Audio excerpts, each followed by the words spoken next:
What is up, everyone? Welcome into the Fight HQ preview for Bellator 292 and UFC Las Vegas. I am Jason Floyd. As always, I'm joined by my partner here, Pete Rogers Jr. Pete, good afternoon. How you doing on this Friday afternoon, man?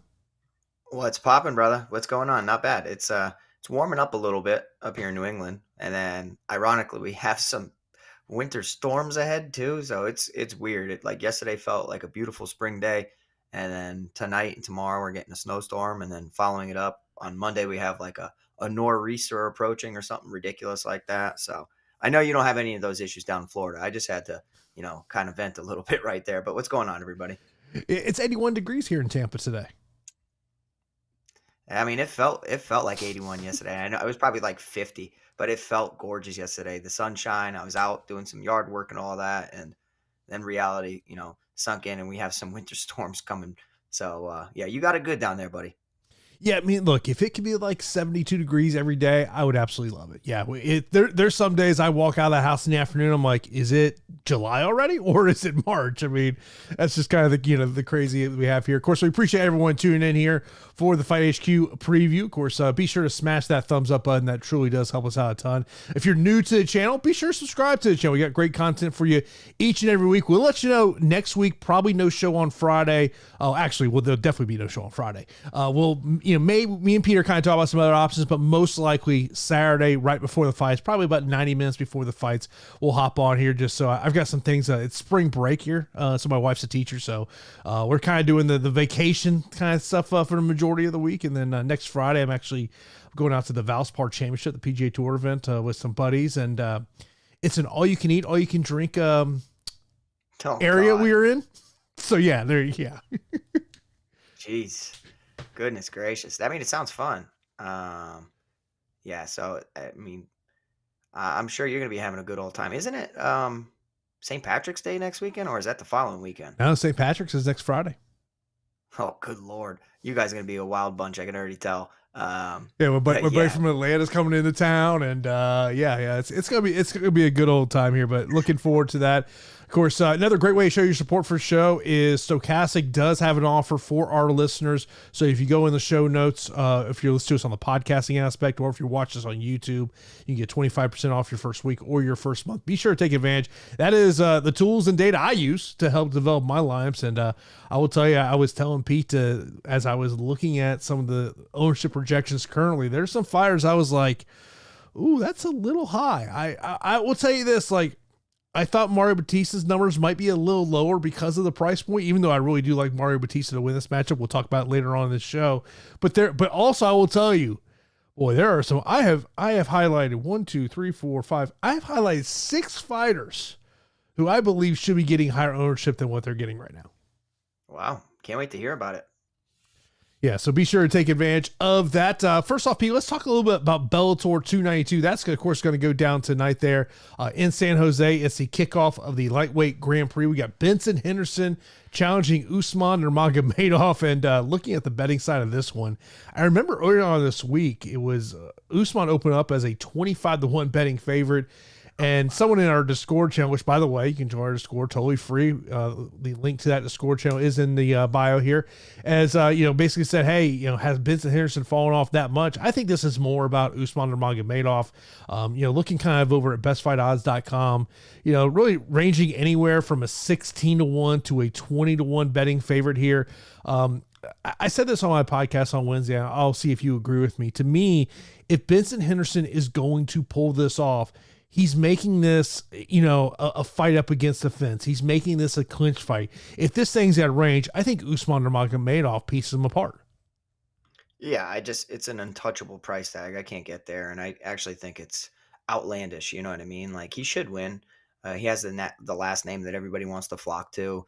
He has the training partners. He has the style of fighting that wins a lot of fights and can be very dominant when he imposes his will. He's a solid striker as well, but he's just so well-rounded that, there aren't too many holes. The one thing that, Benson Henderson does have is just championship level experience and, a lifetime of getting in there with some of the best fighters, that Usman Nurmagomedov hasn't had the opportunity to do so yet. I think that, Usman's very, very talented. Can't touch the money line. So in order to get a little bit different. If you think perhaps it's going to go 5 rounds, you want to target the fight goes to decision. You don't really care one way or another. That sits at plus 120. I think that's fine. For me personally, I'm probably just going to pass. Or if I do anything, it would probably be just looking at like, Ben Henderson's very tough to submit for the most part. That's why like Anthony Pettis submitting him was Mhm. such a rare occurrence. It was pretty weird because for a long time, like Benson Henderson had gills. He could breathe within any choke attempt. If you tried to hit him with some arm bars or anything, he would be able to, hyperextend his arms without tapping. And Nurmagomedov by submission sits at plus 225. That's fine. I probably think that Nurmagomedov wins by decision, sitting there at plus 125. A nice little performance here, just putting a stamp on his throne already. I'm probably just going to pass on the fight, to be honest, but I can't wait to watch it.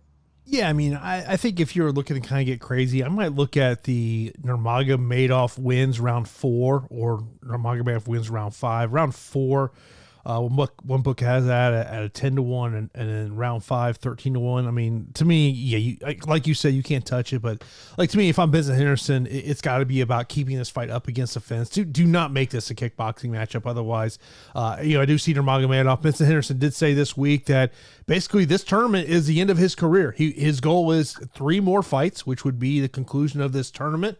I see you shaking your head over there. I look. They didn't do him any favors with this matchup either. You know what I mean? Like, oh, first round into it, Usman Nurmagomedov. Like, come on, It, bro, give this guy a layup. Even though there's but no real layups in the tournament, but still, come on. I almost feel like it's them throwing Benson Henderson a little bit of a bone, part of this, saying, hey, Benson, we're going to give you the chance to become, be a Triple Uh, Crown winner in MMA when you're talking about the WEC, the UFC, and Bellator. I mean, like, look, I think this lightweight tournament is a great tournament that Bellator has put together. Like, I will say this, like, the match between Shalvi and Musayev, I would love to see Musayev and Nurmagomedov go at it. Obviously, the dream final for Bellator in this one is Usman Nurmagomedov versus AJ McKee. yeah. Yeah. I mean, I would agree with you. And that's a nice way to think about it. Like, maybe Benson was tiptoeing around the idea of retiring. And they're like, no, no, no, we got something big brewing. And then they're like, how about a shot at winning the title? And he's like, I would like that little redemption and also to, like I like how you put it, the Triple Crown winner. I just think it's an extremely unlikely scenario that he wins over here against Usman Nurmagomedov. But my dad has like the same mentality as a lot of these guys. It's just like you might as well go after the top guy if you're going to do anything at all. And at this time, I can actually see where that makes some sense. But I just think from like a realistic standpoint, Usman's just going to be a step ahead in every single facet of the game. Now, when it comes to the rest of this main card, I think the dogs are barking today, Pete. I think the dogs are Okay. barking at Bellator. Look, more times than not, Bellator is heavy favorites every Mhm. card. But you look at the other 3 fights that are on the main card, I think you can make a case for all 3 underdogs walk away with victories.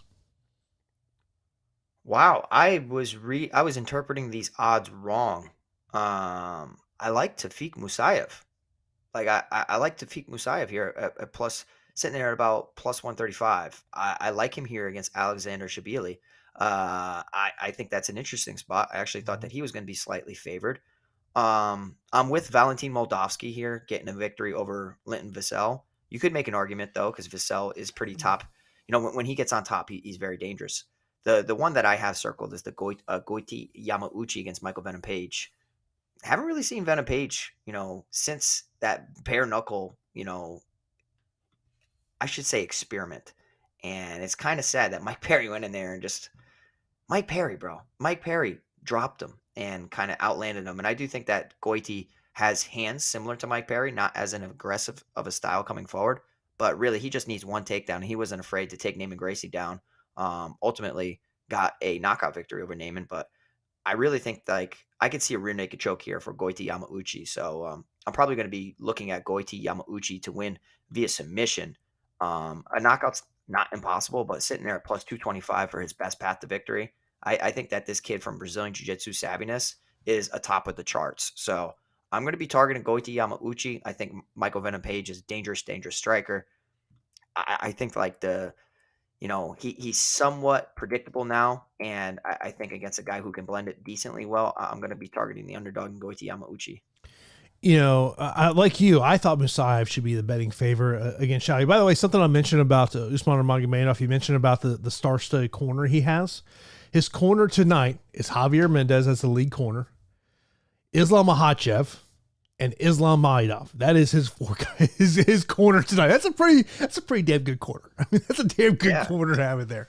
Lynn Vassell Mendovsky. So this is a rematch, and if you remember, this was actually Vassell's his initial start in the heavyweight division. At that time, he talked about, and he just didn't have his weight where it needed to be to maximize performance. But I think Vassell at plus 260, I think that's a great value you got there. But look, Mendovsky is very tremendous. I think Bellator's hoping that Vassell wins this matchup to give them a fresh title matchup. You mentioned about Yamauchi and Page. I mean, look, this is grappler versus striker. And it's kind of crazy. I mean, it wasn't that long ago, Goiti Yamauchi was a 145-pound fighter.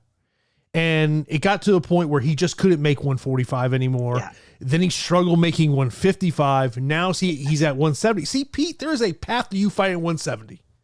I know, and it's becoming more realistic every single day that ticks by. And I'll tell you what, I actually know Goiti Yamauchi pretty well, not from like a personal standpoint, but from studying him because actually one of my guys and one of my teammates, Nate Andrews was supposed to fight him. So I did a whole camp of me breaking down a ton of Goiti Yamauchi film and coming up with an entire game plan of how to beat him and all that stuff. So I know some things that Michael Venom Page probably should look to exploit. But with all that being said, I thought that this was one of the toughest, if not the toughest, opponent that my buddy was going to be facing. Goiti's a stud, and his issue is he can't make weight. He's fallen in love with weightlifting, tons of muscle added to his frame. That does complement his jiu-jitsu, but he seems to be like a grappler who's learned to fall in love with his hands a little bit, which is great. But at some point, you have to revert back to what brought you to the dance. You know what I mean? Like when you have some of these phenomenal grapplers and wrestlers, they start touching people's chins and seeing what it can do. They neglect what brought him to the dance. And I do think that if he gets into a striking matchup with Michael Venom Page, he has the power to actually put Page's lights out. I truly believe that. I just don't think it's the smartest thing to do. You're playing with fire right there. Just blend it, man. Blend it, and I think you'll be fine. I'm going to be picking Goiti Yamauchi, even though Michael Venom Page comes from the same type of fighting and background that I come from, point karate. So, I'm going Moldavsky, minus 350. Goiti Yamauchi is going to be a sprinkle, especially with the submission prop. And I like the underdog Tafik Musayev, in addition to the favorite atop the main event of Usman Nurmagomedov. If I was going to go with a 3-fighter parlay on the main card, I would go Musayev, Vassell, and MVP plus 1451. Yeah, I think it's the Vassell one for me. Like he has skills. I just don't like backing guys so much when they're going up against dangerous punchers when I know they don't like getting hit. And that sounds so silly. Nobody likes getting hit, but certain people react very, very funny. And Linton Vassell kind of shows me that, where it's almost like you can pound him out. And I think that Moldavsky's going to end up TKOing him, if I'm being honest. So Moldavsky for me, via TKO, sits at plus 250. I don't hate your parlay at all. It has some nice numbers attached to it, and could be a very profitable one. I'm just kind of on the opposite end on some of those fights. In terms of the preliminary card, a note from yesterday's weigh-in, Cass Bell missed weight by 10 pounds yesterday, coming in at 146. His matchup against Josh Hill is still on this card. Josh Hill came in at 136, is now a contract weight of 146 pounds. Josh Hill, a 4-1 betting favorite. Josh Hill, if you're looking to add a parlay piece, I don't mind getting Josh Hill as a parlay piece in there. I do like Enrique Barzola, I should say, taking on Eric Perez. He's at minus 275. I do like him in that one. Unfortunately, the prospect on this card that I was hoping to see compete, but he's off the fight card, is Bobby Serrano III. His opponent pulled out of that fight card. And Serrano III is a prospect that Bellator has been developing, a guy out of the California scene.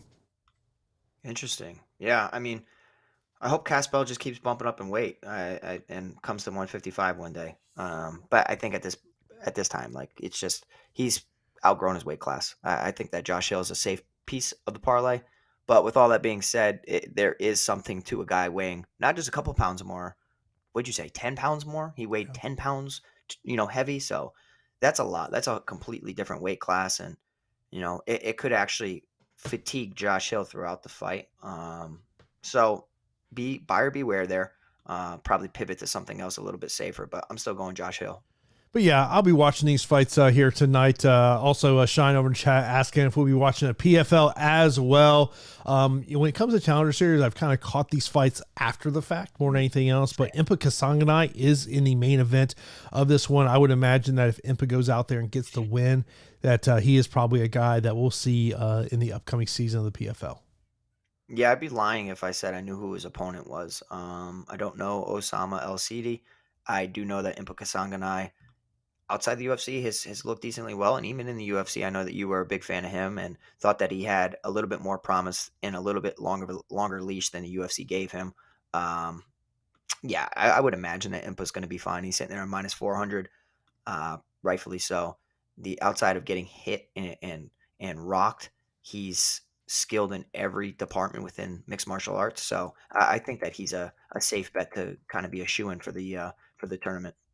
By the way, I will be creating our Fight HQ contest for UFC Las Vegas here later on today. I'll put that here in the YouTube description.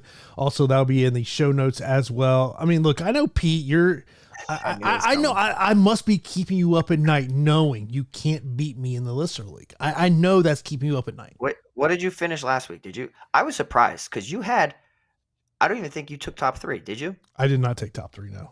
But you had Alexa Grasso. So when I saw she won, I was like, are you kidding me? And then, of course, Jason just like, oh my God. He did it just. I finished in 9th last week. But I don't know how you didn't finish higher because you had Alexa Grasso. And I believe you were the only one in the tournament, unless I'm completely wrong on that. No, I was not the only one. No, the problem is I had Cody Garbrandt and Viviane Araújo in my lineup, and Cody Garbrandt literally only fought for 10 minutes. Which I'm still, it's been fascinating to see. I know, especially watching the fights live, there was, obviously everyone's talking about Trevin Jones. And I'm like, are we just not going to talk about Cody Garbrandt literally coasted for the final 5 minutes and did and he talked about the injury, whatnot. And look, I get he fought safe, but I will tell you this right now, whoever they put up against Cody Garbrandt next, I'll be in full fade Cody Garbrandt season. I mean, I just think it was just trying to get back in the win column and trying to right the ship, and your job's on the line. Everything's on the line. There's so much to lose for Cody Garbrandt. Trevin Jones doesn't really have much to lose because I think that he's on a lower end of the UFC division anyways. Surprised they gave him another opportunity to begin with, and they give you Cody Garbrandt, who's a chinny guy, and you refuse to throw punches. It was like, all right, this is your shot, kid. Throw more volume, touch his chin. Every time you touched his chin, he had a negative effect. And I think if, Saif Saud was probably all over Trevin Jones in the corner as he should have been, but I even think even more throw something. But I think it was the threat of the takedown is what really screwed up Trevin Jones. Cody Garbrandt, as my buddy Matt says, he did what he had to do. He did. It wasn't pretty at all. And I don't think it increased his stock at all. But he got back in the win column, right? He's going to be completely matchup dependent. He needs to go up against another grappler, Hani Yahya or something like that. I said it last week. Give him Cody Garbrandt, okay? Now at least Cody doesn't have to worry about getting touched on the chin so much, and he can let his hands go. He was fighting scared a little bit, but he had so much to lose. I don't want to fault him at all for it. He got back in the win column, and it proved to me that Trevin Jones was a complete fluke, and I was wrong. I was wrong, but I thought that he would throw something at least. Give yourself a shot. You didn't even give yourself an opportunity to win. And I love Safe Side in that corner that just basically was like, dude, do you want to win this fight or what? I mean, that was basically what he was saying there. And by the way, congratulations to Texas ADVO 1991 for taking down first place last week. He came in with a score of 568.50. His lineup was John Jones, Grasso, Duplessis, Nickel, Gary, and Robovics. Damn, can't miss. Nice job. Nice job. Yeah, that's I talked about it on my podcast this week. Boy, John Jones made that thing look easy, bro. He made me look really silly, and it the reason was like I just expected a longer fight. Like you know what I mean? But that was the fear. It just took one and levels on the mat. No eagerness to fight the hands, no eagerness to get back to your feet. Just I don't know, man. Like there was no fire, and John Jones had all the fire, and he really just latched onto his prey, and it was a quick night. And I was like, well, it's okay. I mean, there's no argument. What he's done and is exceptional. I don't know why I was actually really even doubting him. I'll take that on the chin. It was silly. Um, and I should have stuck to my guns. And like my buddy Matt retweeted, he went back into my Twitter history and he retweeted what I tweeted like a year ago.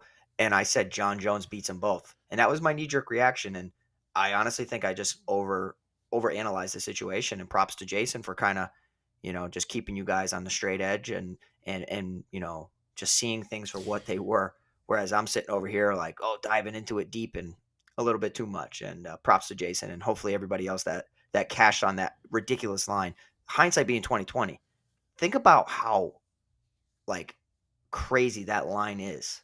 And he was just sitting there. And what was he like? Minus 160, minus 150 and what 8400 on DraftKings, like that is absurd in hindsight being 2020. You know what I mean? Like it's quite ridiculous. Yeah, I went back and watched the fight a second time, and I don't know if you had this maybe thought of watching the fight. Is I thought the moment got to Gane when you just saw him. I just Oh yeah. I just felt like that moment kind of got to him, and and one of the things that you always love seeing is kind of the aftermath on social media. One on the main event, one on the co-main event. The main event, it was a week before Jones goes to Vegas. He's working with Henry Cejudo, and Cejudo goes over that exact scenario of what to do and how to keep your opponent in that position. And then the video of Alexa Grasso working on that back take that she took against Shevchenko. It just shows, and it kind of made me think about, there was, I want to say it was on Embedded last week where Jones, it was either on Countdown or Embedded. And he talked about, he goes, I don't understand why fighters don't watch tape and they rely on their coaches. He goes, this is my homework. This is for me to get ready for battle. And he goes, you may watch a fight 1,000 times, but maybe it's that 1,000th time that there's just some tendency you see. And in the Grasso instance, they saw a tendency to where they felt they could take the back, and kudos to Grasso for taking advantage of that and her team for, finding that flaw in Shevchenko's game. Yeah, I mean, a lot of times what's practiced back in the warm-ups, it actually materializes. Like if you think back, like Conor McGregor visualizing how he was going to beat Jose Aldo, stepping back, hitting with a boom left hand. Alexa Grasso waiting for Valentina Shevchenko, who's actually her sparring partner in the back, throw a spinning back kick for her to step to the opposite side of it, take the back into a slam, into a back take, into a rear naked choke. Picture perfect. Henry Cejudo going over some, minor details that actually ended up being the ending of the fight against Cyril Gane. So there's a lot of things, and it's very important to have great minds and coaching staff surrounding you. But ultimately, you have to have the correct reactions and you have to have the correct reads. That's why I rely a lot on my instincts, but also through preparation by watching fight film. Like I live and breathe it. You guys know, like I sometimes watch too much film. But with all that being said, I'm prepared for a lot more than what other people are. But everybody's different, but I would agree with John Jones. Like you should be watching film. Every other sport watches film. You play football, I'm sure the Buccaneers watch a ridiculous amount of film, like absurd. People hate it. They despise it. You either need to memorize the playbook. Well, you have to do both. You have to memorize the playbook, and you better watch film leading up to that game. Yeah, I mean, I think of Warren Sapp talked about this years ago, where this was when Vic was the quarterback of the Falcons. And to kind of give you just a football perspective of this, they literally gave the defense every 3rd and 10 the Falcons had that year. And it was all about, what does Vic do? And the funniest part of that story is Simeon Rice in his team meeting yells, hey man, is this a highlight tape? Well, I mean, but that's good though, right? You're preparing them for the worst. And I think like there are some things to take from other sports. And when preparation meets opportunity, you know what I mean? Like you have to take advantage of it. And you could tell who was prepared and who wasn't. And Cyril Gane was clearly unprepared. Yeah, and then of course I don't know if you saw Habib had a tweet says, "Come to Dagestan, bro. We'll teach you some wrestling." He needs a lot more than that, brother. He needs a lot more than that. But I thought it was nice saying that. But. You know who? I don't know if you saw this. You know who apparently Greg Jackson has labeled who he thinks could be the biggest threat to John Jones at heavyweight? At heavyweight? Yes. I missed it. Who? Tom Aspinall. Told you what I tell you about my boy. Y'all better. Oh my God. What I tell you about my boy. I tell you, yes, I have good eyes for the sport and finding prospects. And I'm so happy, like, that a lot of these ones that I've labeled a prospect have actually materialized into one. Aspinall's a stud. He's got a long road to recovery coming. But yeah, there's one on this card today that I don't necessarily label as a prospect. I think he's somewhat been exposed, and I'm pretty sure you guys know I'm talking about Romanov, so can't wait to talk about that. Yeah, we're going to break this one down for you. Of course, UFC Las Vegas tomorrow lock is at 3 p.m. Eastern time. Of course, this will be a fight in front of fans at the Virgin Hotels there in Las Vegas at the theater. This is the joint, the Hard Rock Casino. If you remember, UFC did some shows there. WEC did some shows back in the day. So, all right. Yeah, Nolan King said that they reached out to the UFC. It will be the small cage tomorrow night, so that's obviously something to kind of think about. We're talking about striking, grappling, and of course, grappling is going to go into our breakdown of the main event of Jan and Dvalishvili. Petr Yan is a minus 275 betting favorite, plus 210 for Merab. And then when we look at the DFS salaries, $9,200 for Jan, $7,000 for Dvalishvili, and on FanDuel, $23 for Jan, $16 for Merab. Pete, break us down for us. I'll tell you what, from a salary standpoint, if talking DFS quickly, like Merab's at such a cheap price tag for a 5-round fight, he's going to be very popular, especially if you think he's going to win the fight. If he can win 3 rounds and not get finished, 7,000 is a broken price tag, and then you accompany that price tag with his work rate and his high takedown rates, and he can break the slate even in a loss. So I think that Merab Dvalishvili is going to be very popular, rightfully so. I'm leaning the other way. I'm actually picking Petr Yan to win the fight. But as far as a salary standpoint, like I'm probably going to stack it in some of my lineups. I worry about Merab's chin. I have to be honest. I think that he is susceptible to getting rocked and knocked out. In addition to that, there aren't too many worries for me. Like I don't think like Petr Yan's going to submit him. That's just not his game. I don't think that Petr Yan's going to outwork Merab Dvalishvili. The motor of Merab Dvalishvili and the pace at which he fights separates himself from a ton of these fighters.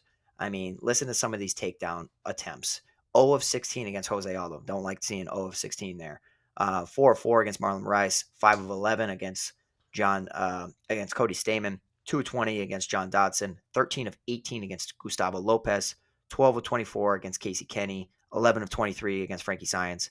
6 of 22 against Ricky Simon. So with all that being said, like in a 5-round atmosphere, if it ever reaches 5 rounds, he could like completely break the slate just because I think Petr Yan's not going to be held down. He has a completely different style of fighting than his teammate and good friend Aljamain Sterling. Sterling relies on a solid wrestling, good takedown, ton of control time though. He will control you, take your back, more of like a backpacker than a takedown, let you up type of style. Aljamain Sterling's fine with getting into a good position, pounding you out, hunting a rear naked choke, better than most people within any division. I'm still like not convinced that Petr Yan is going to just completely get ragdolled here against Merab Dvalishvili. I think that Petr Yan has a diverse striking arsenal to hit Merab with a knee up the middle, punch or elbow on the break from distance. I think you could just really pick him apart from range. So 9,200 is fine. I think there is a worry that he gets off to a slower start. He tends to take his time, especially in 5-round atmosphere. If this was a 3-round fight, Jason, I actually think you can make the argument that Merab's going to win 2 rounds and steal the decision. 5 rounds, I think it favors Petr Yan. You and I were kind of talking about this yesterday, and I would agree with that. So I'm going to be getting to Merab Dvalishvili from a salary standpoint. Petr Yan's a fine play, 5 rounds, could rack up a couple takedowns himself, Could end up getting a couple knockdowns. Merab's very tough, fights through adversity pretty well. The Marlon Moraes fight shows that, Merab's chin is susceptible. His defensive tendencies are readable. And I think a guy in Petr Yan who can really just, digest everything that Merab's throwing at him, and then, go out there and put together a strong performance. If I was looking at it from a prop standpoint, if I'm backing Petr Yan, I'm probably expecting him to get a finish. I don't think that he's going to win a decision over Merab Dvalishvili. I think he needs to finish him. So Petr Yan sitting there to win via TKO KO sits at plus 250. That's probably what my bet will be. I will leave the main card off of any of my parlays just to be safe. As far as like DFS salary, 9,200 Petr Yan I think is fine. I will stack in some of them, but yeah, the pick is Petr Yan. We were talking about this yesterday when we talk about the betting side. I think Yan is going to be a great potential live betting scenario because he is typically a guy that does get off to a slow start. So you may get a better number for you after round one than say, betting this fight right from the start. Yeah. I mean, in terms of the prop bets, Dvalishvili plus 325 to win by decision sticks out to me. Yan via TKO KO. I like what you said there. Plus 250. In terms of the DFS side of this equation, it is going to be hard for me to get away from Merab in cash games. And I don't think it matters whether you're playing 50-50s or head-to-heads, multipliers, that Merab is just going to be extremely highly owned. And the problem is in a cash game scenario, if you want to get away from that, my fear would be is even in a loss, does Merab get you 40 points? 50 points because of getting some early takedowns. Now, the stat I did pull yesterday, Aljo against Yan in their two fights was 3 for 39 in takedown attempts. And I know you brought to me and said, look, they're different wrestling styles here. In terms of GPPs, I don't mind getting to Merab, and I don't mind the cash aspect of it either. But to me, I just think Jan's a better fighter here. And I do wonder, what does Dvalishvili look like in round 4 and round 5, just because we haven't seen it. Yeah, I think it'll be fine. But we haven't seen it. Petr Yan has only one first round finish in the UFC, and that was his debut against Teruto Ishihara.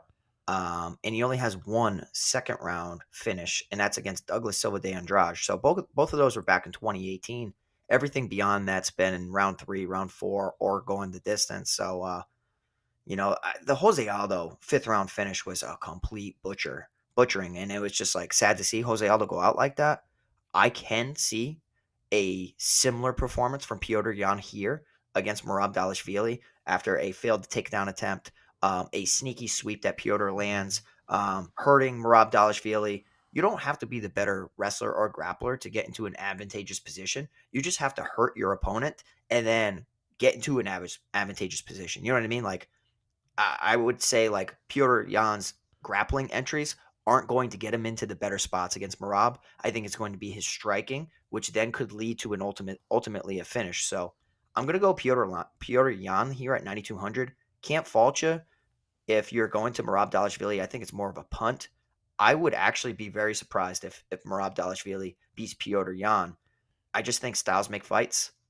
I think that Aljo had to pull out his best performances to beat Petr Yan. And I actually think that this is a step down in competition, even though Merab's good.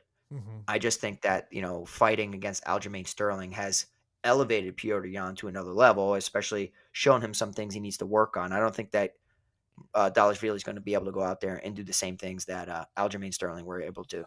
Yeah, I mean, the one thing, though, if you are looking to get leverage on the field in these bigger GPPs, having a percentage of your lineups, not having either one of these fighters is going to be a great way for you to get different than the field. I mean, just looking at the ownership projections out there right now, I mean, that's like, as much as like, I think of the cash aspect from Merab, when I think of GPPs, I'm like, God, I mean, if I'm playing in a 150 max and I'm sitting there going, make 20% of your lineups not have the main event.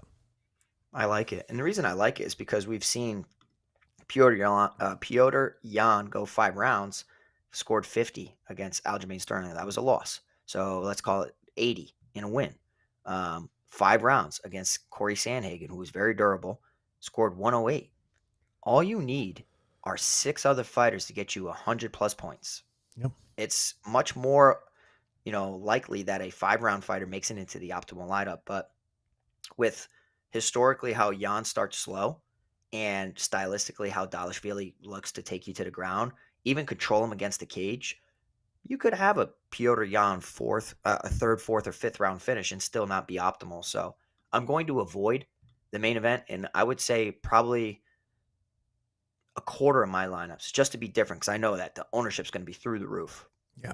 Let's move over to the co-main event. It's a heavyweight matchup. We got Romanov taking on Volkov. Romanov, a minus 150 betting favorite, plus 125 for Volkov over on the DFS side of the equation. 8,600 for Romanov on DK, $17 on FanDuel. Volkov, he's 7,600 on DK and 14 on FanDuel. Pete, what's your thoughts? Man, you guys know that Romanov is my boy. I love Romanov, but he's been exposed, and it's pretty clear that developmentally he's lacking in a way. He seems to be a guy that goes out there and is the complete boom bust guy on the slate. He can break the slate, or he could fail in the cardio department. He scored 100 plus in 4 of his 6 fights. 127 against Roque Martinez, 110 against Marcos Rogério de Lima, 133 against Jared Vandera, and 112 against Chase Sherman. He's so dangerous in round 1, but he has a pacing issue. And there are some people that are just so damn stubborn, they don't know how to change. And in addition to that, it could be like nervous energy. It's almost like he fights like an amateur. And you guys know that I like Romanov a lot. I think that in certain matchups, he can go out there and completely dominate. Like here against Alexander Volkov, it could literally take one takedown. He could go down there, put Volkov on his back, put his heavy body weight on him, ground and pound him into oblivion, submit him with an arm bar, or any type of submission on the mat, and you wouldn't be surprised. But outside of round 1, man, I do really worry, and especially against the guy who's going to be poking and prodding at your body like Alexander Volkov. I think that the straight kicks and the knees up the middle need to be utilized here against Romanov. So like Volkov needs to throw front kicks right to the solar plexus, right to the face. Avoid anything that's going to be ineffective, like lazy round kicks that you can get countered down the middle, anything that can get caught. Keep everything snappy and sharp. And I think that he could actually deplete the cardio system of Alexander Romanov. Romanov went out there and looked phenomenal against Marcin Tybura, who's a very, very talented grappler in round 1. Outside of that, in rounds 2 and 3, he was somewhat of a sitting duck. And we saw Marcin Tybura, who's not an exceptional striker. He's a solid striker. Looked like he was just a better fighter. And it was an ugly contest. And that GPP potential and ceiling out of Romanov was completely gone after round 1. He can go back to the well and try to get takedowns. It's just I don't think his cardio is going to allow it. Volkov's pretty big, pretty strong, likes to butcher people. If this was 5 rounds, Jason, I would be all over Volkov. All over. With it being 3 rounds and it being heavyweight division, he could take him down and just lay on top of him. And that could be enough to basically have enough control time to win the round. Or could it be the same thing against the cage? That's my one worry here. But there's another side of the coin where I think that Volkov is a little bit better than people think, can move. Tom Aspinall is just a complete stud and had that John Jones type of timing that Jones had against Cyril Gane. You know what I mean? Tom Aspinall had that against Alexander Volkov. Took him down, submitted him relatively quickly. And I think I'm going to be backing the underdog here, Alexander Volkov. I don't want to. I wish I could just say pass on this fight. But there are enough red flags about Romanov that makes me want to say he's going to truly get exposed and get knocked out one of these days. It's just a matter of if Volkov's the guy. If it was 5 rounds, I'd be planting my flag and say it is. I will be leaning in Volkov's direction now. Has a laugh as you're talking there, and Matt in the chat says, "I guess I'm the new president of the Romanov fan club." Yeah, you might be. I demoted myself, so Matt, that's okay. And I think from like upside and ceiling standpoint, like it makes a ton of sense to get to him. But I think like there's a lot of volatility surrounding this. You know what I mean? And a ton of volatility. And Volkov to win by decision sitting there at plus 400. I like that. I do like that. I think that's worth a sprinkle. Yeah, I mean, obviously the question mark with Romanov is what happens if this fight it gets into minute 8, minute 9, 10, 11, 12, 13, 14. That to me is the big question mark with him. And I think this is a matchup that's really going to tell us whether or not Romanov truly is a guy that can be top 5 in this division. I mean, looking over Prize Picks, his takedown prop is at 2.5. I think he might hit that over easily. I could see where he gets down, but Volkov gets right back up. And that number, he may hit 3 takedowns in one round. Yeah, I would agree with you. That's his best path. So anytime you see somebody's best path sitting there and you are kind of dancing along that line, just hit the over. Because if they go out there with the correct game plan, they're going to smash that line all day long. I think like just his game in general, he really reminds me of like an amateur. He truly does. Like man, amateurs go out there and they act like it's a 1-round fight, and it's great when you're winning. Yeah. But after round 1, like you see levels, and that's when you see somebody who's poised and composed. They go out there and they take their time and they methodically pick apart their opponents, and it's like he's not there, man. I just don't see development from that.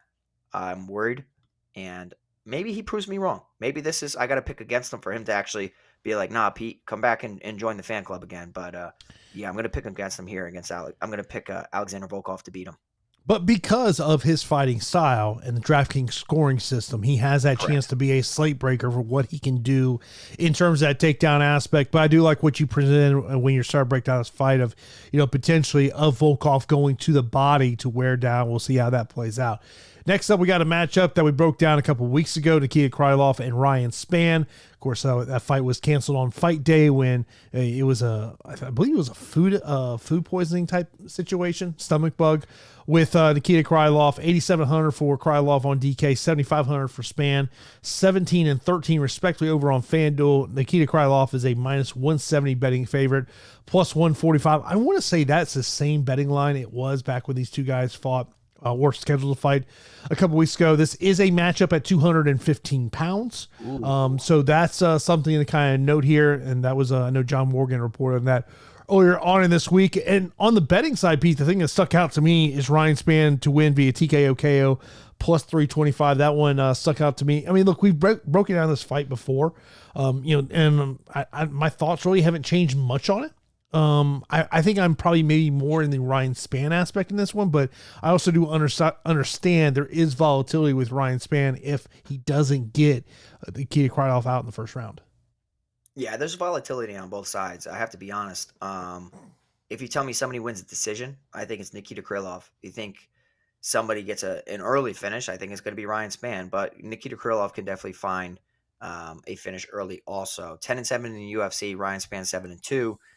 I was worried about this fight being rebooked for numerous reasons, right? Like Nikita Krylov was forced to pull out, and clearly he was ill, and clearly the UFC did not like what was going on, or he or the coaching staff. He was pulled. So we don't know how it's going to affect him in going forward. We don't know how that affects his training. We don't know how that affects anything. Probably he probably could have made weight no problem at all, especially if it was like a foodborne illness or something. As far as like Ryan Spann, if a guy in Ryan Spann who struggled to make weight consistently throughout his career was forced to now cut weight 2 weeks again, I just thought that he would be somewhat of a zombie on the scale. You know what I'm saying? And now that it's at 215, a nice little catch weight, Ryan Spann's, he even talked about how he was so upset at the post-fight, but didn't even have a fight. But at the post-fight press conference, he was talking about it, and he was just very emotional because he put so much time and effort into this camp. And he's like, I'm just going to get back in. I talked to my coaches. I'm going to get back in the gym on Monday. And that's what I like to see because this is a guy who struggled with being consistent in the gym, supposedly. I think the fact that he doesn't have to cut an unnecessary amount of weight in a short time actually favors him here. I was backing Nikita Krylov in the initial matchup. So many intangibles and so many X factors with this fight, right? Like super volatile. Make a group on stochastic.fantasycruncher.com. Highly suggest getting to this fight because I think the under 2.5 is the play. I think that somebody's going to be getting finished here. I actually lean more in the Ryan Spann direction now. I have to be honest. I think that Spann inside the distance makes a ton of sense. It's sitting there at about plus 200. Can he knock him out? Absolutely. We've seen Nikita Krylov kind of rush things and run into shots, leave his neck out there, get subbed.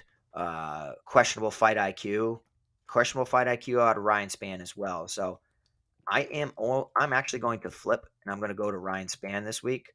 The under 1.5 sits at minus 155. I think that's interesting. I'll probably take the under 1.5. But if you ever want to do like super safe parlays, and I'll give you guys one before we leave today, if you target some of these under 2.5s, I know that they're large numbers. If you parlay like 3 of them together, you're getting tremendous plus money. 3 or 4 of them together, and it's like, it's pretty damn safe when you do it that way. So I'm going to be flipping and going with the underdog, Ryan Spann, here at plus 140. And at 7,500, I think he's a great value play this week. Yeah, he's one of those guys that I will be targeting in GPPs just because of that upside that he has, with him finishing this fight. And I would probably say, underneath 7.5 minutes. So, potentially maybe targeting the under 1.5 rounds. You mentioned about that win via decision for Krylov at plus 550 is definitely one that sticks out to me as well. And of course, I just did look up, both fighters have already weighed in. They both weighed in at 213 pounds. One fighter has missed weight already. That is Jared Gooden, who missed weight by 6 pounds. Yeah. Somebody that I follow on Twitter, they follow us as well. I think he's close with Jared Gooden. He actually mentioned Gooden took this fight on short notice, which we all know. And I think it was pretty expected that he was going to miss weight. So that was like in these type of situations, that's where the manager will tell the UFC, like, look, he can't make it. Why don't they just make a catch weight then? I don't understand that. Like, I don't, that's likely one of those situations, and this. In a situation like that, Jason, let me ask you, right? And instead of just like having some leverage of helping the UFC out and getting a catch weight, let's say he has an outstanding performance. Now he's ineligible to receive a bonus, correct? Or do you think like they would? Well, by the book, he would not be eligible to win a bonus. But we saw Jeff Neal get a bonus last week when he missed weight. Did he end up getting it? Dana said they were going to give him the his portion of the fight of the night bonus. Now, why would they do that? Like, it was a hell of a fight, but now you're kind of like towing that line of what the hell is. You have to set a standard for missing weight. Damn good question. Give him his bonus? Yeah. Dana said at the post-fight press conference that he didn't care that he was going to give it. By the way, Samuel asked what Spann via sub is. That is plus 500. I like that. Nikita Krylov makes a ton of mistakes. Even though he's the better control grappler in this situation, I think that he can get, caught in a guillotine. And Spann has one hell of a guillotine. Yeah. Let's move over. Next up, we got Ricardo Ramos taking on Austin Lingo. Ramos is a minus 360 betting favorite, plus 280 for Austin Lingo. Lingo been out for some time. Over at the DFS side of the equation, $9,500 for Ramos on DK, $21 on FanDuel. And for Lingo, he is $6,700 on DK, $9 on FanDuel. And, Pete, can Austin Lingo keep this fight on the feet? That's the way I kind of look at this matchup. Yeah, I mean, I think he needs to keep it on the feet, and he needs to look to bully Ricardo Ramos. I think the blueprint's out there. Watch the Lerone Murphy fight. Lerone Murphy went out there with zero respect for Ricardo Ramos. Looks to press him against the cage, not press him against the cage, but really put Ramos on that black line, throw big bombs. Any attempt that Ramos has, it's just kind of stifled, and then he's punished. If Lingo goes out there with that Chuck Liddell type of mindset, he can walk away with a finish, no problem at all. Ricardo Ramos sometimes gets slept in round one. Slept in round one against Said Nurmagomedov. Round one against Lerone Murphy. Lost the decision to Zubaira Tukhugov. But I have to say that he's just a more complete mixed martial artist here than Austin Lingo is. Lingo can throw probably at a higher volume than Ricardo Ramos, but like limited accuracy. Threw 181 against Saldana, landed only 73. That's pretty porous. 182 against Jacob Kilburn, landed 95. He needs to keep the fight on the feet. He defended 17 takedowns against Jacob Kilburn, which is fantastic. 5 against Luis Saldana and 6 against Yusuf Zalal. But Zalal was able to take him down, control him at times, and showed levels. I think that Ricardo Ramos, for me, if I predict how this fight's going to go, he's an untrustworthy striker. He throws a ton of spin and shit that I don't agree with. He's not I can't say he's not good at it. He has 2 spin and elbow finishes, but it's not a technique that I as a coach would be calling for or telling my guy. It's like a super desperate move, and a lot of his striking is like out of desperation. And instead of trying to hit a home run every time and try to hit in singles and doubles, he's trying to hit a home run every time, which is great. But I think that he is so technical and he doesn't fight within his technical abilities. I foresee a back take into a rear naked choke for Ricardo Ramos here. With all that being said, though, the price of 6,700 for a guy going up against Ricardo Ramos, a guy that I'm not too high on from like a striking standpoint, is fine. Is like a fine punt. Looking at the ownership, I say that's about right. I think the ownership on Lingo is about right. That's probably what I'll have. Nothing more. But yeah, I'm expecting Ricardo Ramos. Good performance en route to a submission finish. And if you look for the submission finish there, I think it's his best path to victory. And how much to win via sub sits at plus 225. That's what I'm thinking. Well, Pete, got some news for you. Ramos has missed weight by 8 pounds. Ramos? Yes, he missed weight by 8 pounds, weighed in at 154. Wow. I like Ramos even more. The question really ultimately becomes is whether this fight moves forward or not. That could be very much be a doctor equation more than anything else, where that doctor feels he's fit enough to continue to fight. But, that's going to be something we have to now see if he, if this fight goes forward, because as you were breaking down the fight before I saw the news of him missing weight, one of my thoughts was, from a DFS perspective, I'm looking at the ownership and looking at these 9,000 options that aren't getting the plus 30% ownership. And he's one of those guys that even at 9,500, if you think he can go out there and maybe submit Lingo in round 1, it's a guy that could break the slate.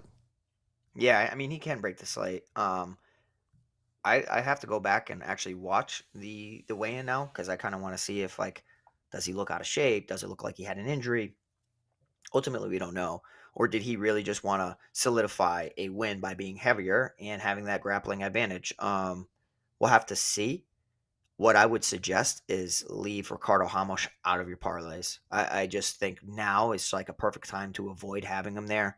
If you're going to bet the fight, bet it solo. Keep it by itself. I still like Ramos to get the submission, especially now that he's heavier. But if, for say, he's injured or out of shape, I don't want to bank on that within my parlay. So, I think that I would agree, Matt, that Dana does need to put his foot down when it comes to weight misses. Yeah, I mean, the thing about the weight miss aspect of it is just more of, is that injury related?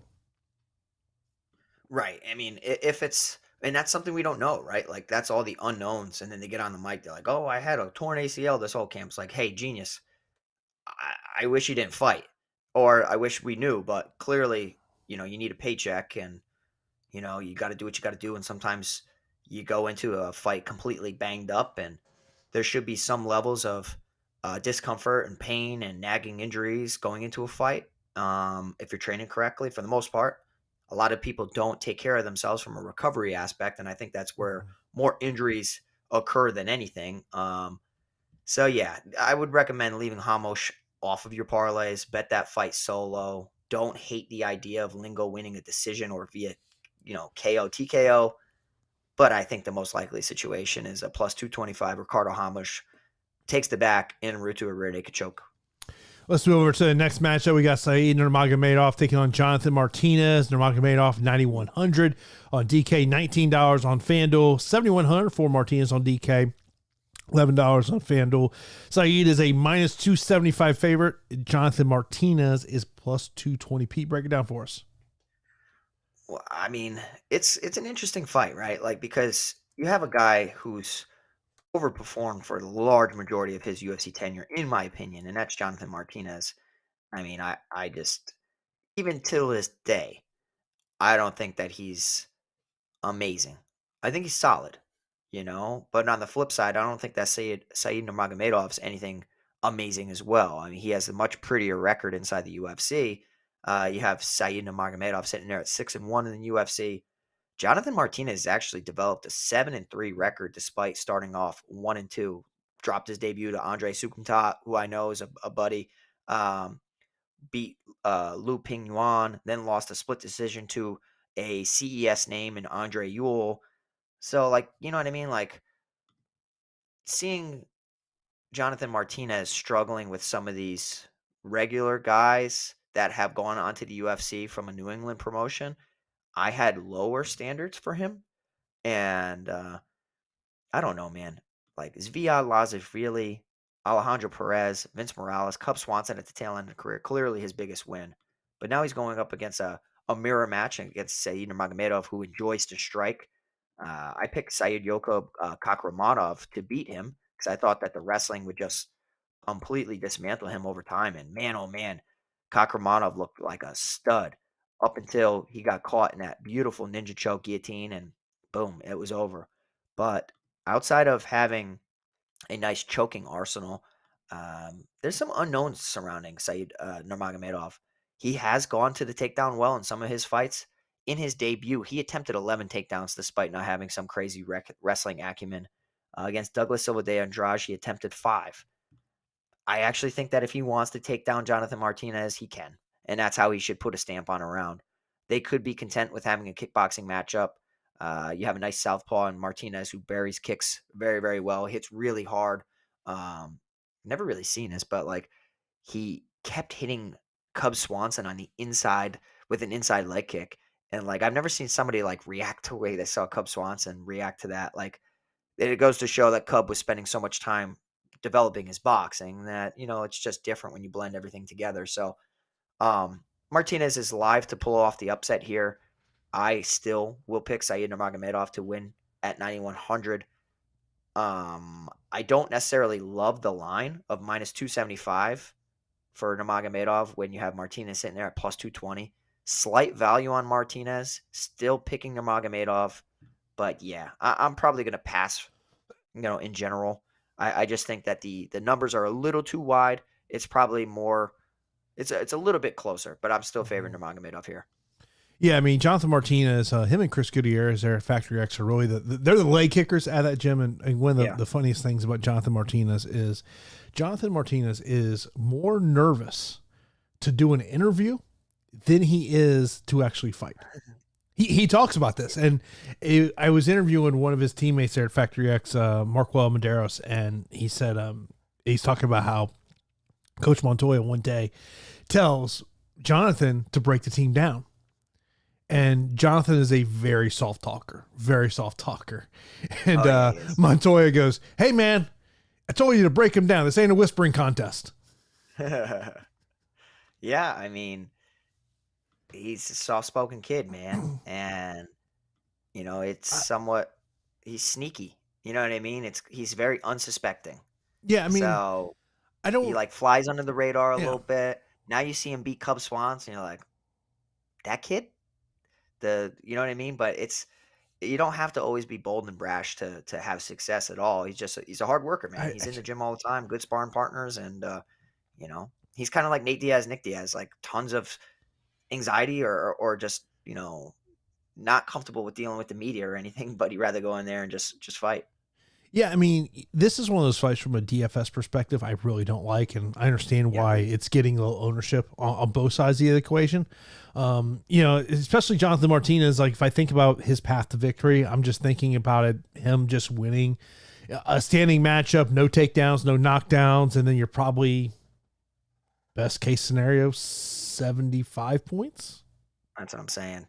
I mean, but he is at 7,100, so it would allow you to get to other things. But I just think in terms of like, it'd probably be more of maybe more looking on the cash side more than anything else. But I don't love this one for GPPs, but, in terms of, maybe looking at maybe side Nurmagomedov, maybe if you want to get some plus money as opposed to the minus 275 on the money line, maybe you go plus 150 to win via decision. Yeah, for me, I think the over 1.5 is already juiced. It's at minus 275, minus 300. Not too bad. I expect it's going to go a little bit longer. They're going to be patient. It's going to be a kickboxing matchup as long as Nurmagomedov wants it to be.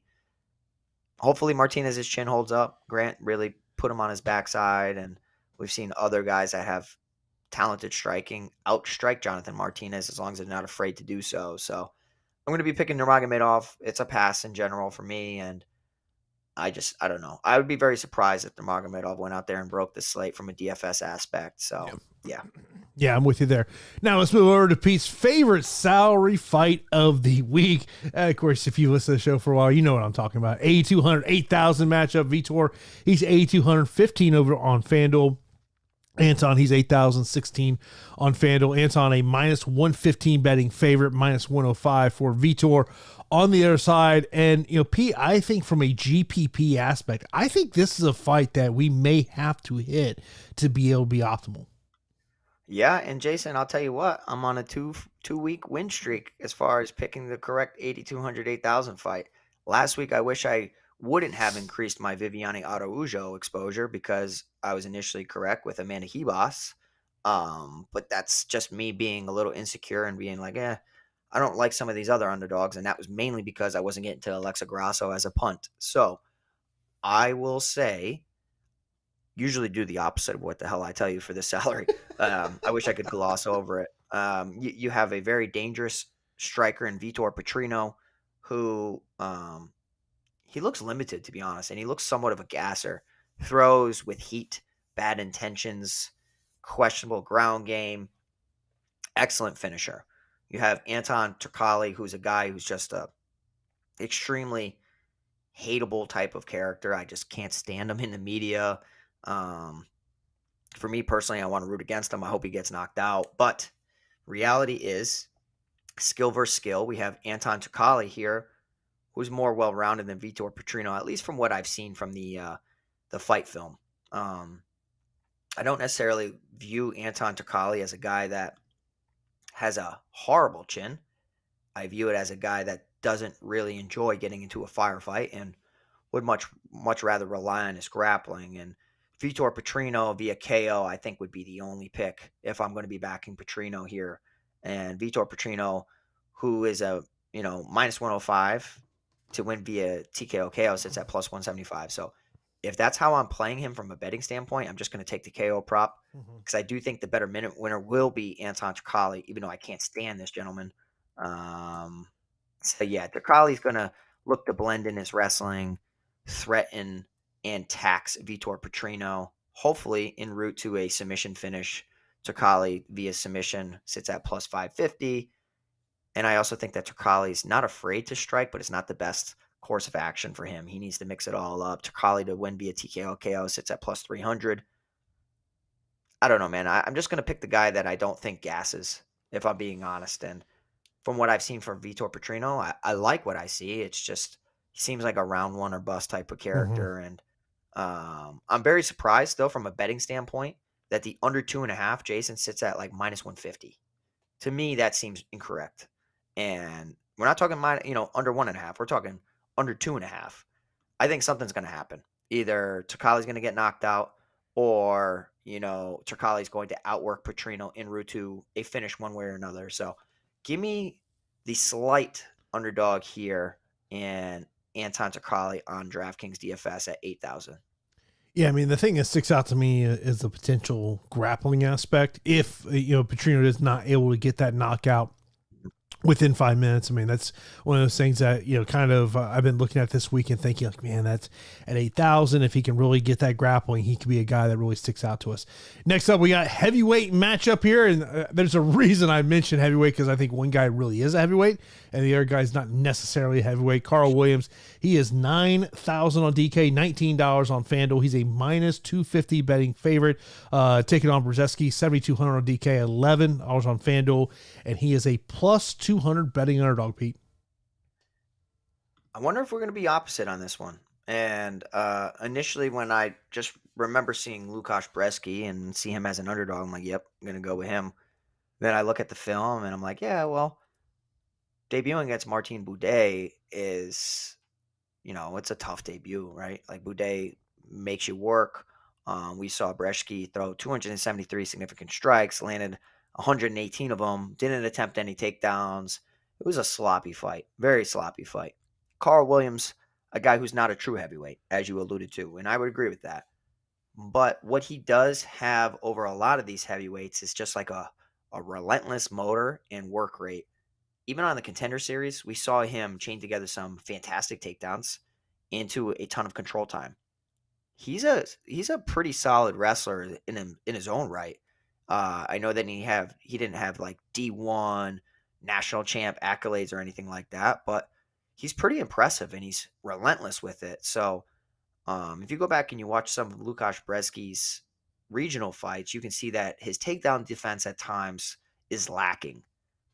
This guy Karl Williams reminds me of last week's Loik Rajabov, if I remember correctly. First fight of the night, had 12 takedowns or something silly. Super under-owned, took the fight on short notice, basically just went in there. I had minimal exposure, should have had a lot more. And it was a complete leverage play, and you needed him if you wanted to take down the top of a tournament. So Karl Williams is within that same realm of upside, in my opinion. I know that he's going to be undersized. I think that the work rate and the skill set kind of negates that to a point. And he does seem to have a pretty good motor. So I'm going to be siding with Karl Williams here. As far as betting, I do not like the numbers, though. You know what I mean? Like, I wish that it was closer than what it is. Minus 250, not parlay material at all. I'd probably look for Karl Williams to win by decision. Sits at plus 175. I think that's much more likely and a much better number than a minus 250, almost 3-1 favorite. So, yeah, if I was going to do anything for this fight from a betting standpoint, it'd be Williams to win by decision, sitting there at plus 175. A little bit of news just coming down. The UFC just revealed that the matchup between Austin Lingo and Ricardo Ramos has been scratched from tomorrow's card after Ramos missed weight by 8 pounds. And the UFC has also said that the matchup between Harris and Gooden will proceed as a catchweight matchup, even though Gooden did miss weight by 7 pounds. Wow. Well, I mean, it's so different too, right? Like when you have... it's not that different, I guess. I was going to say that for certain weight classes, you can kind of, but Carlston Harris, Jared Gooden, they're still welterweights. It's not like the heavyweights missed by that big of amount, and we got Ramos as a featherweight. You know what I mean? So it's like, Yeah, I mean, but it's also one of those things where you might have some commissions when you start getting into 8, 9, 10 pounds that they may not even let the fight unless that there was something. Because I mean, this, in terms of fighting with Bellator. They're checking your weight throughout the week. They know exactly where you're at. So they know when you get the weigh-in day whether they believe there's going to be an issue or not. Yeah. I wish, I remember I didn't know that. And I was like, oh boy. And then I was 12 pounds over and I was freaking out. I'm like, don't freak out, guys. And they're like, oh no, you're fine. And in the back of my mind, I'm like, what the hell do they see? That 12 pounds is fine. And I was still light, 12 pounds is nothing. But fast forward to today, I'm like, what the hell do they see? Do they see 30, 40 pounds? And how the hell is this guy going to make weight? And they must see the absolute worst of the worst. I forget. I remember there was one time someone said to me, he's like, hey man, your guy PJ going to make weight?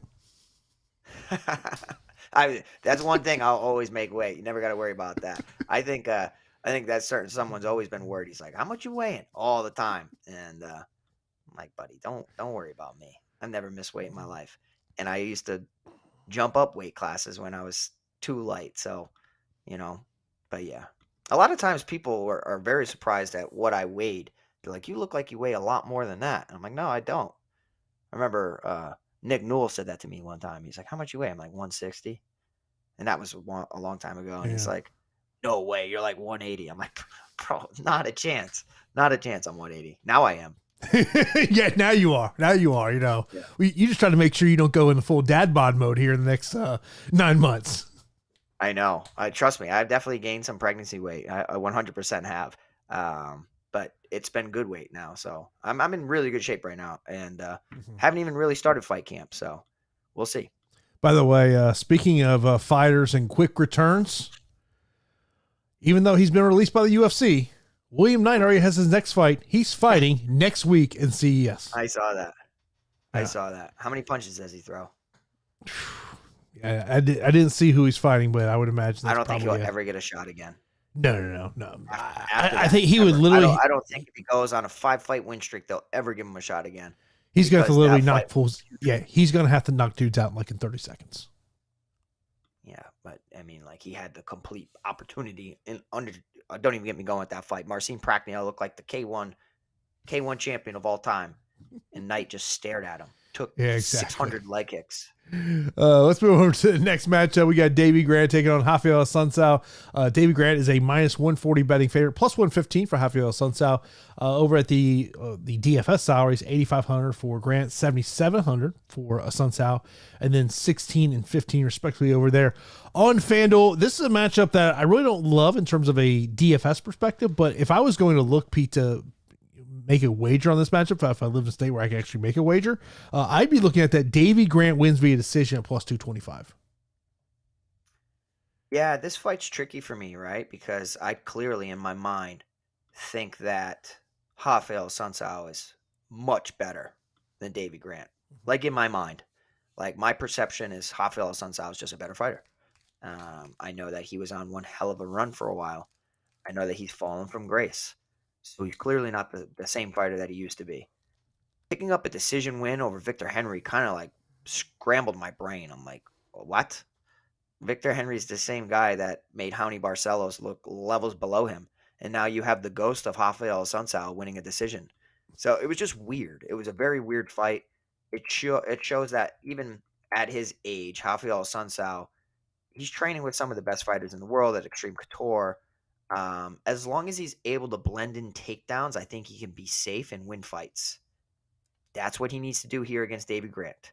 I think that's what he needs to do. He needs to blend takedowns, get in top position, solidify rounds. I think that this is going to go the distance. I'm actually not opposed to getting to Raphael Assuncao at all. Just from like if he lands some takedowns, he could possibly work towards a finish. Highly doubt it. Much more likely it's going to be control oriented and banking 2 of the 3 rounds into a low 80 decision. Being generous there. It's 2023. I don't want to do it. I guess I'm going to go with Davey Grant. But please, I wish I could just pass on the fight in general. He did defend 3 takedowns that Louis Smolka attempted. He's a purple belt in Brazilian Jiu-Jitsu. Actually was just recently promoted to a brown belt. I wasn't really impressed with anything I saw from his roles on Instagram, but take that with a grain of salt. I thought that he still looked pretty blue belt, purplish when I was watching him grapple. And if Raphael Assuncao takes him down, he really could look levels above him. So I'm going to get to both sides, if I have to be honest. And from a betting standpoint, you always have to target a Davey Grant to win by KO. You just have to. Plus 250.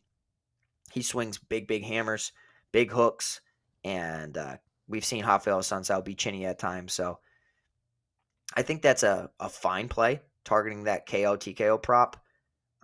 If you are backing Raphael Assuncao, I think that Assuncao to win via decision, plus 175 makes a ton of sense. Seems like the books are sharp with it. I hate the fight. I mean, do you lean one way or another? I'm picking Davey Grant just because of youth, but I think if all the skills are on the table, Raphael Assuncao is probably better. I prefer Grant in the matchup, but this is one of those fights in this card from a DFS perspective that I just don't love in terms of thinking of, we're always talking about we're chasing to get to 650 points every week. And I just look at this fight and I'm like, okay, is the winner maybe more likely in the 78 to 88 range in terms of a ceiling. I think this is a 15-minute fight. Yeah, I think so too. Could be a nice live betting standpoint, like live betting situation. Don't neglect momentum. If you are watching momentum and you are seeing a guy that, is just not performing at the level you expected, and you see that Raphael Assuncao is kind of, clicking on all cylinders, firing on all cylinders, and you're like, he's still sitting there at dog money come second round or whatever. Don't be afraid to get aggressive when it comes to live betting, and live betting can really turn your night around. So don't be afraid. Notice all the clues. Somebody's gassing, somebody's hurt, somebody has momentum. They got a takedown, and it's like, oh my God, they see the light. That's my way to beat this opponent. You know what I mean? Just try to put your mind into a fighter's mind, and live betting is the best. Next up, we got Dumas and Fremd. Dumas is a minus 225 betting favorite, plus 180 for Fremd. 8,800 for Dumas on DK, 7,400 for Fremd. And then over on FanDuel, Dumas is $18 and $13 for Fremd. Pete, what's your thoughts? Volatility. Sedriques Dumas is a very raw prospect. I don't even like saying prospect. He's a very raw fighter and super, super dangerous. He has excellent chokes. That was on full display on the Contender Series. Hits really hard. Has found some head kick finishes. He can just knock you out. He can grapple a decent amount. But I really think that his submission savviness of just capturing the neck is pretty sneaky, because a lot of people aren't comfortable with standing on the feet with him. Josh Fremd is a guy that I have actually expected to perform at a higher level. I'm pretty sure I picked Josh Fremd to beat Tresean Gore. I was off the Tresean Gore bandwagon, and then he gets put in one of the nastiest submissions you've seen in a guillotine choke, and his head nearly popped off, and he was out really, really bad. I think that Sedriques Dumas has a better guillotine than Tresean Gore. I think Josh Fremd will be mostly wise to it, but you can't say that he's going to avoid that, because he could get hurt, and then desperation shot comes, and next thing you know, he's put into another guillotine and he's slept again. I think that this is a fight you need to circle. I have some questions and unknowns surrounding Sedriques Dumas. The aggressiveness in general is going to point me in his direction. The experience within a legitimate promotion of Josh Fremd is what makes him an interesting underdog. He has good straight punches. He is somewhat battle tested. He has fallen on hard times, getting completely mollywopped against Anthony Hernandez over the course of 15 minutes, submitted in the second round against Tresean Gore, now looking against a debuting Dana White Contender Series alum in Sedriques Dumas. Should be a winnable fight. I don't know, man. I feel like sometimes some fighters just kind of they fall flat on their face when it comes to certain opportunities, and I do think that the UFC recognizes the volatility within this matchup. So I'm going to be picking Sedriques Dumas. I think he has that Dricus du Plessis type of finishing potential this week, and he's within that sweet spot salary range at 8,800, where it makes a lot of lineups work. Yes, there is some volatility and unknowns regarding him. I think that I think a finish is going to happen one way or another. So I will be going with Sedriques Dumas.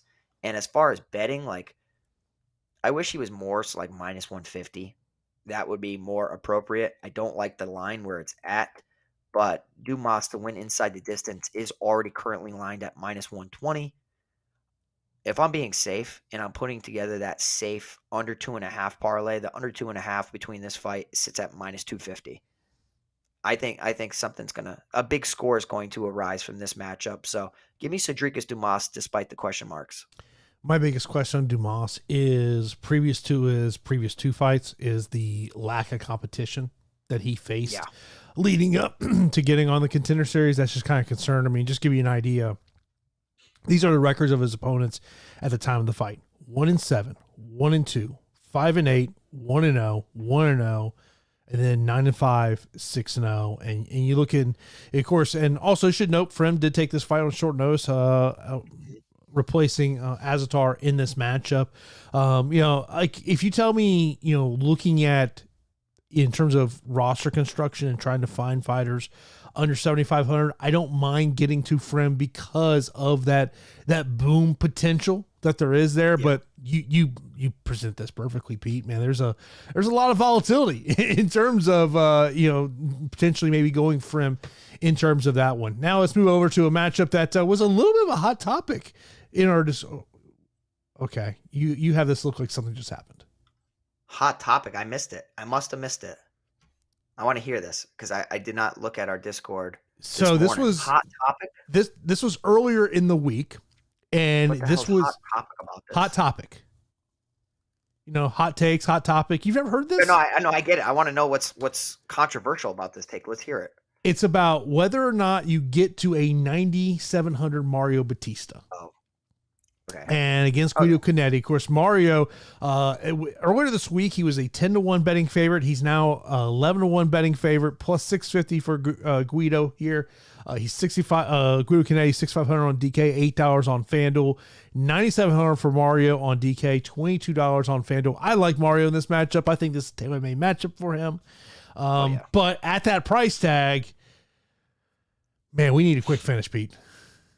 Yeah, I mean, you either need a quick finish bonus or you need Guido Canetti to have developed some higher skills en route to a later finish. I don't think this guy's good. I've never said it. I never said he's good. He hits really hard. He has a nice round kick. He has a powerful lead hook. The lead hook from a southpaw is what actually gave Mario Bautista problems against Trevin Jones. You need Mario Bautista to avoid that big shot. Because perhaps there's a tendency within his game where he gets caught with lead right hooks.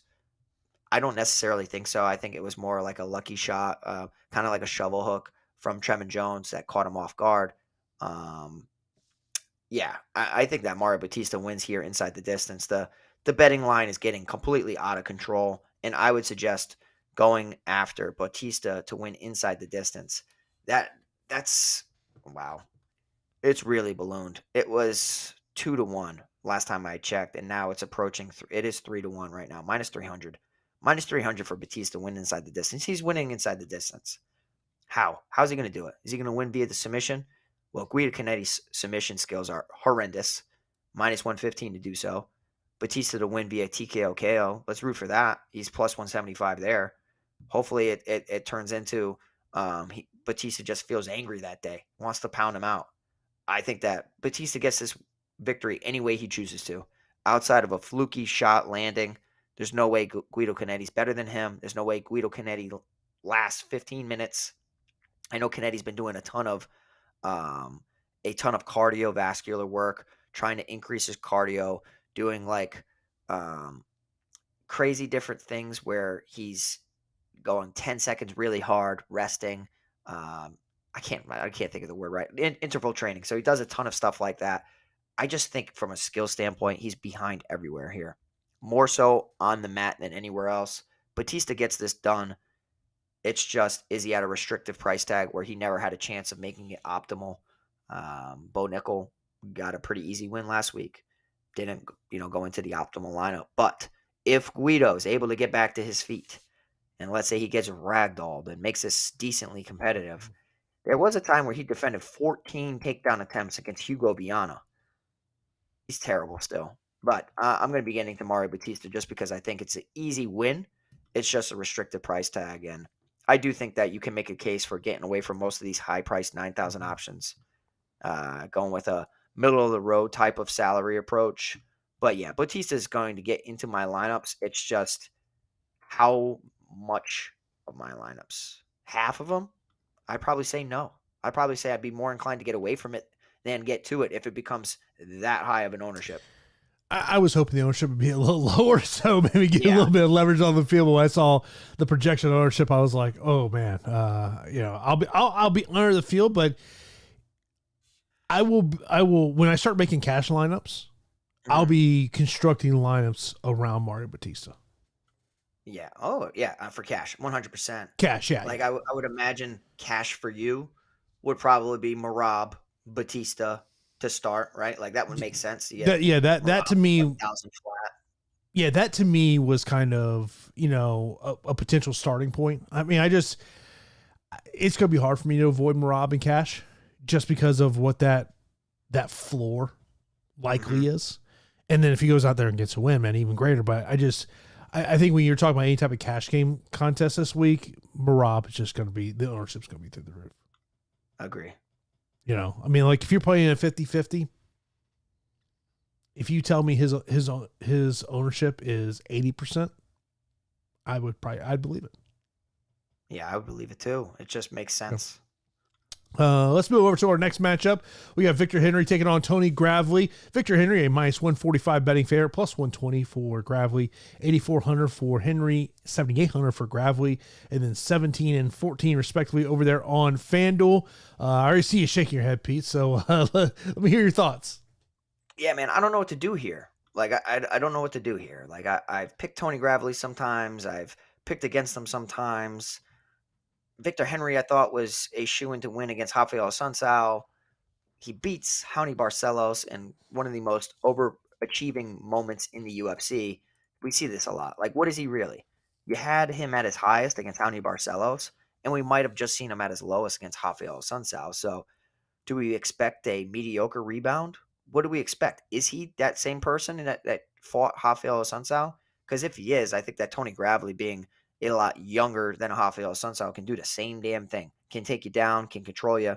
He even took Javid Basharat down 2 times, had only a minute and a half of control time, attempted 13 takedown attempts. Javid Basharat is an absolute stud. I told you the Basharat brothers are for real. I think that Javid is still the better of the two, but yeah, Tony Gravely's a volatile fighter to get behind because I worry about his everything defense. You and I were kind of talking about it. I worry about his striking defense.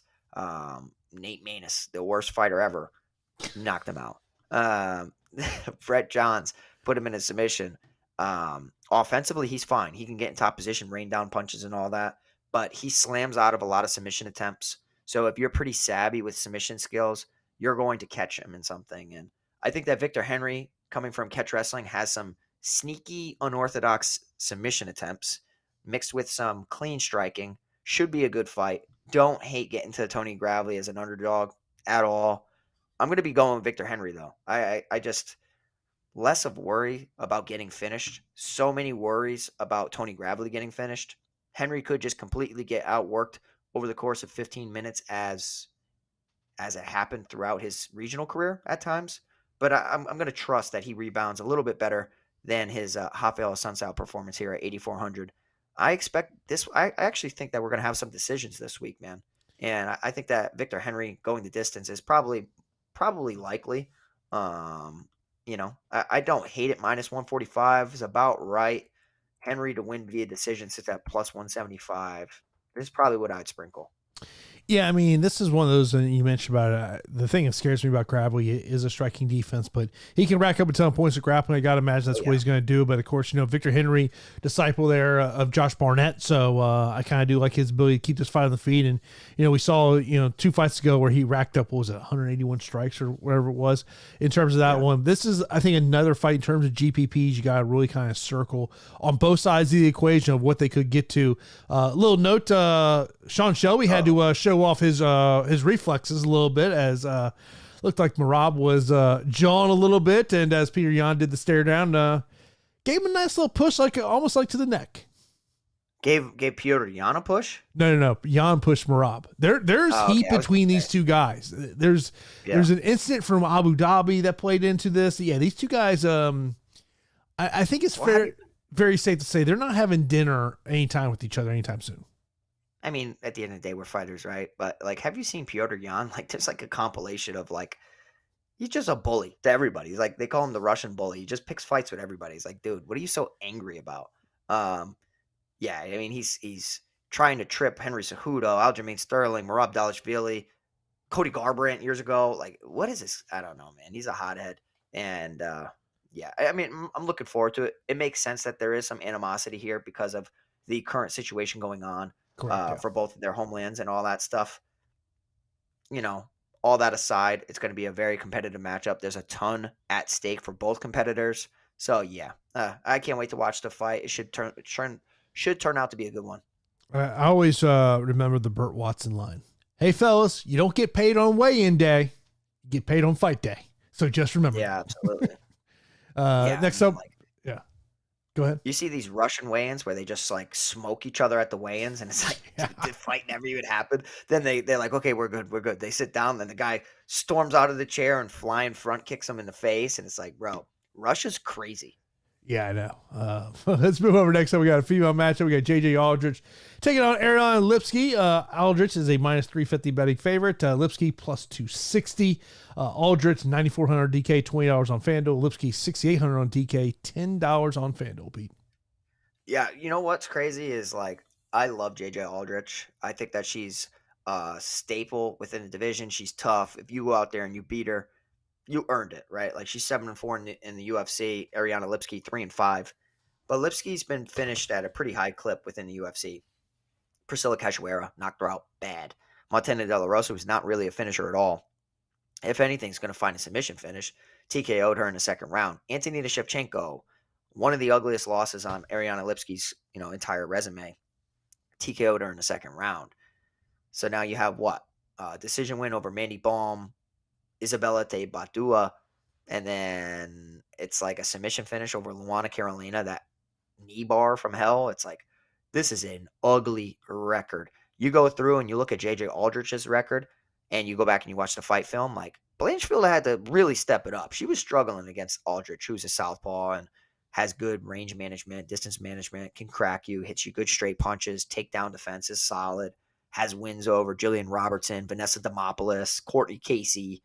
Like the list goes on and on. Poliana Viana, Danielle Taylor, who's a solid, wrestler.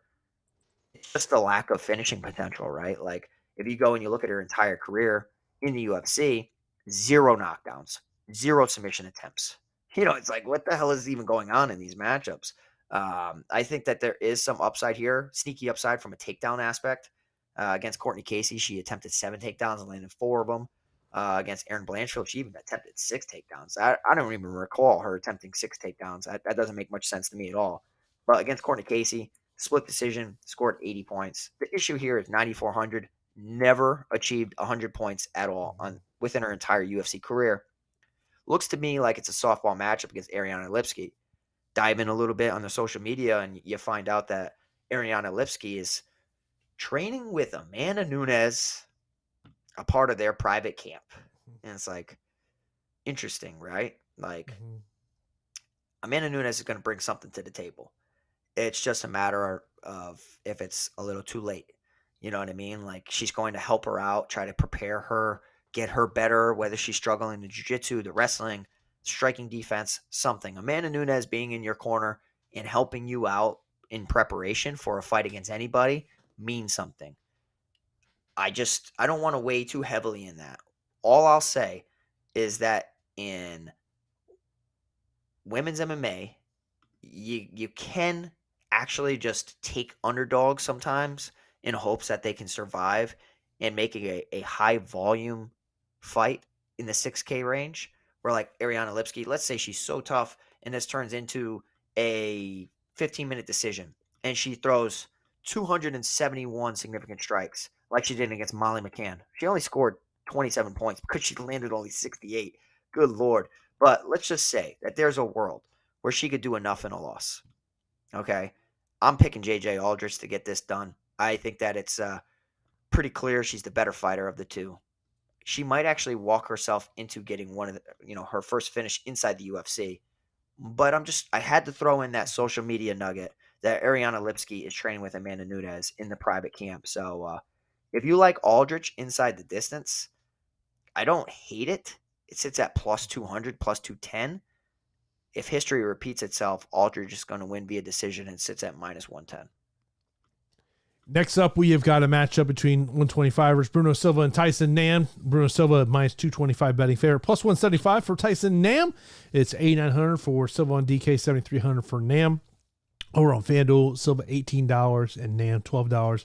I know someone in the chat had mentioned that Tyson Nam didn't look great on the scale, so I'm going to have to go back and watch the weigh-ins with that one. To me, Tyson Nam, obviously, he's got the upside with his hands. We've seen him do that.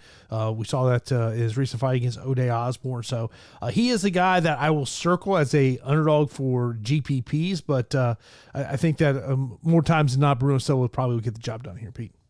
Yeah, I would agree with you. I think the better minute winner is going to be Bruno Silva. He has more variety. He can mix in some takedowns. Even though Tyson Nam is pretty good at defending takedowns, I just think that the threat of the takedown can open up some strikes for Bruno Silva.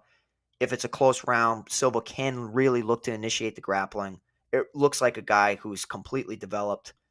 I really think that, the JP Bays, the Victor Rodriguez fight, in a lot of these, you've seen that he hits really damn hard. And perhaps it's because people are worried about the takedown. Tyson Nam is one of the best one-hitter quitters on the entire card. Pretty poor accuracy. Needs to land the perfect shot. He can get outworked en route to a decision. Sergio Pettis, Kai Kara France, Matt Schnell all outworked him. Matt Schnell was super, super chinny. I thought that was a home run spot for Tyson Nam, and Tyson Nam failed to just completely capitalize on that opportunity against a chinny Matt Schnell. So I'm going to be picking Bruno Silva to be the better minute winner. But as far as like underdogs, it's pretty rare for a flyweight to hit as hard as Tyson Nam. So I'm not going to fault you if you go in Nam's direction, but I think that Bruno Silva is going to get this done. Yeah, I mean, Tyson Nam's a guy I'm going to take some chances on in GPP just because of that upside there. Then our first fight of the night is going to be Carlston Harris and Jared Gooden. Of course, we mentioned Jared Gooden missing weight a little bit earlier. Harris, 8,300 on DK, 6,900 for Gooden, $20 and $10 respectively here. The weight miss, I'm interested to kind of see if something maybe comes out over the next couple hours of maybe why he was not close to 170. Was it something that the UFC knew? Is it something that Carlston Harris knew? So that's kind of a part of my evaluation of this matchup, Pete. Yeah, I mean, but like Gooden fought like a couple weeks ago, basically on my birthday or the day after my birthday, February 18th or 19th, I believe I saw. So he's coming off of a performance. You would imagine it's just kind of just letting some of the weight come back on after a fight. I'm sure that he's in decent shape. Usually you want to stay in shape so you don't have to get ready. I think that Carlston Harris having some time off after getting knocked out against Shavkat Rakhmonov makes sense. He allowed his brain to heal for the most part. And he talked about how he really went in and put in some work with his boxing, trying to improve his boxing, not only offensively, but defensively, to really eliminate some of those mistakes and capitalize, work on his power. I think he hits really damn hard. I mean, that was shown against Impa Kasanganay.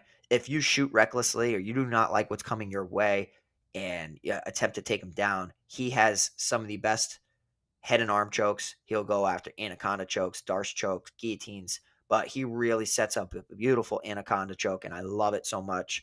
And he puts you out really quickly. Jared Gooden's a guy that's totally fine as a punt, in my opinion, at 6,900, because both of these guys are, coming in here with tons of question marks. Even though Gooden doesn't have a camp behind him, I think that there is a world where he can win a decision here against Carlston Harris or touch that chin of Carlston Harris. And how much do you trust Carlston Harris? I think that Carlston's going to be pretty damn popular as a 3-1 favorite, sitting there, mid-range. You know what I mean? Sitting there at 8,300. He should be popular. And if he's not, you should be getting to Jared Gooden as a punt. It's a fight that I'm going to circle, man. I'm going to get to this fight a ton. I don't like the line. I understand why Carlston Harris is like that. But, if you go and you look at Jared Gooden's fight film, you see Impa Kasanganay hitting him with some big shots, catching him off balance, and finishing up some ground and pound. And Carlston Harris can replicate that same exact performance. So I'm going to go with Carlston Harris, but some intangibles with this fight, so be careful. Pete, let's get into our straight up fight picks in terms of this one. Let's get to the main event. I'm going to go with the favorite, Jan. Yeah, Petr Yan for me. Romanov, Volkov. I want to say Volkov, but I'm going to go Romanov. I'm going to go Volkov. I'll go underdog number 1 for me and Ryan Spann. Underdog, Ryan Spann for me. Saeed Nurmagomedov. Nurmagomedov for me. I will go slight favorite here in Anton. Yeah, interesting. I'm going to go Anton Turkalj as well. I'm going to go underdog number 2 here in Brzeski. Oh, interesting. Okay. All right. I'm going to go Karl Williams. All right. Grant. Yeah, Grant. Dumas. Sedriques Dumas for me. Bautista. Bautista. Henry. Victor Henry, yeah. Aldrich. Yep, Aldrich. I got to go with my brain, not my gut. Tyson Am's always a guy. He's always giving me great time. So I'll go Bruno Silva. Damn. Tyson's gonna give me crap. I know he's gonna give me crap. I'm gonna go Bruno Silva. I'll go Carlston Harris. Carlston Harris for me. Over a look at the prize picks aspect of this card, I'll tell you the ones that stick out to me. I like the more 2.5 takedowns on Romanov. I like the more 62.5 significant strikes land by Davey Grant. I like the more 81.5 fantasy score on Victor Henry. I'm okay with the Romanov one and the Henry one. I'm okay with those. Yeah, the Romanov, I like that over on Underdog Fantasy as well. His number's 2.5 takedowns over there. The Davey Grant significant strikes a little higher. I still like the more at 69.5. I think he probably gets around that 80 range. Expecting a 15-minute stand. He keeps the fight on the feet. In terms of that one, there really wasn't much else that really stuck out to me in terms of Underdog. Over there, Super Draft. I think the main event you got to look at, whether you're talking about the championship or the flex. Champion Jan's 1.75. Merab is 2.2. I'd really target that one. Other ones I think that potentially I would target Ryan Spann over on Super Draft. I would agree with you. I'm fine with that. Good multipliers. I'm cool with that. Get some questions over from our Discord chat before we kind of start to get out of here. Let's see here. First up, for the betting perspective, most confident picks, favorite inside the distance, dog of the card, favorite prop, and parlay. Yeah, so I'm going to go with favorite inside the distance. Going to be Mario Bautista for me. It's approaching 3-1 right now, which is absolutely insane. I was hitting it yesterday, and that's clearly my favorite. Most confident, I still have to piggyback that and say Mario Bautista. As far as like dog of the card, I think there are a ton of live dogs, if I'm being honest, like a ton of live dogs. So I don't necessarily want to plant my flag on one of them, but like there is something to be said where Ryan Spann's opponent fell ill. And it's just like styles make fights. And we know that, Nikita Krylov can get finished. I'd say it's like between Spann and Volkov for me, to be honest, as far as underdogs. Yeah, the favorite prop to me, I'm going to Ryan Spann wins by TKO KO plus 325. Okay. Let's see here. Next up here, this comes from Coffee. Says, my biggest UFC questions are how you guys are handling your exposures on two guys in particular. Bautista price and Merab price. The ownership of Merab seems crazy high. Is that just recency bias from Grasso and folks scoring big on past cards? I love Grasso for the floor. On the last card, has much lower ownership with so many heavy favorites on the slate, but this slate seems like to be so many live dogs, and ownership of Merab is crazy high. I'm also very interested in any and all Bellator takes. I haven't looked yet, but we'll be watching. Look, I think the Merab, the reason the ownership is what it is, I think it's the feeling that it's going to be a 25-minute fight, and you're getting a guy at 7,000, and it's just going to allow you to get to essentially whoever you want. Yeah, it's an awesome punt, right? Like, it's a salary play. I'm going to say it because I say it every week. Stephen Kozlow allowed me enough in a loss to create a unique lineup where I constructed it and got 5 of the top performers on that card mixed with Stephen Kozlow, gave me the ultimate score. So take down a GPP by doing so. Merab could easily do that. Any of these 6,000 options can come through. We lost Lingo and Ricardo Ramos now, so now you're down to 13 fights. So it makes things a little bit more interesting, and the likelihood increases that a losing fighter can make it into the optimal. Next up, we got Sam over there. He put this over-under number in before we had the cancellation. His number 4 was 9.5. So Sam, I'm gonna take you down to 8.5. You're still way too Sam, low. let me get rich, bro. I'm hitting the under on that, and usually I'm an over guy. I'm hitting the under on that. Bank account on the under, getting rich. Ride it off into the sunset. Yeah, top 4. Now he wants top 4 cash. Usually it's top 2. Or maybe it's supposed to be top 4 cash GPPs and underdogs. Maybe that's what you want. For me, cash, God, it's hard to get away from Merab because of the salary. Yeah. But like, it's got to be Merab and Bautista for me. Yeah, I mean, that's who I would see myself combining together. If I was going to try to maybe go somewhere else besides Mario, that I feel really confident in. I mean, I'd love to say Aldrich, but I just don't think she pays off the price point. Yeah. I'm with you. I'm with you. I think that's just the way to play it, man. Yeah, Cash is a completely different animal. In terms of GPPs, I mean, look, the main event has got to be in your big GPP pools, but like I presented earlier, I think if you want to try to get different, maybe getting some lineups that get you away from the main event. Krylov Spann, I think, is a GPP fight. Vitor and Anton, I think, is another GPP fight. Dumas and Fremd, Henry, Gravely would be the fights I would really label as GPP fights. I like it. I do like it. I think the Carlston Harris Jared Goodwin's a prime GPP fight for me. Sedriques Dumas, Josh Fremd really sticks out. The Petrino Turkalj fight.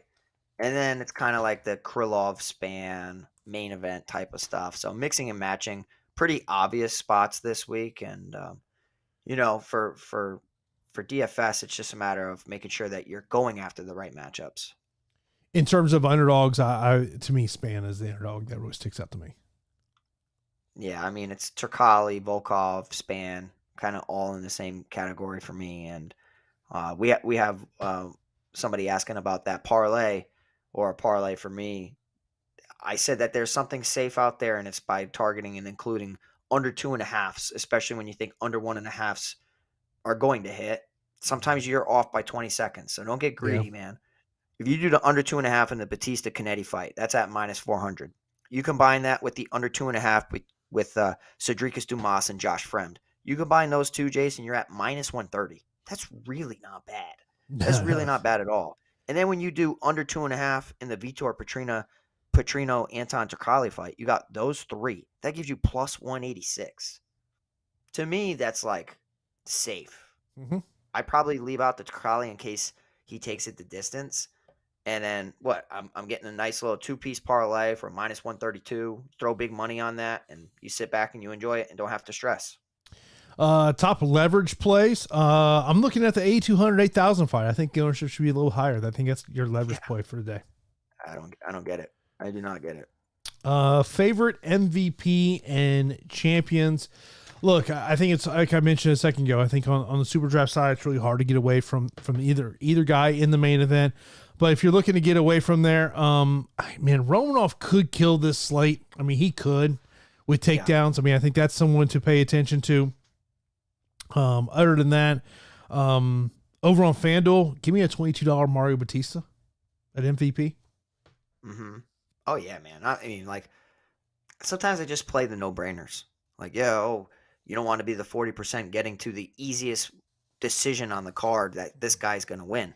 What happens if that means 60% of the field is getting away from it. Yeah. So that's another way to look at it as well when it's free points. Exactly. Top value by pricing. Merab, Spann,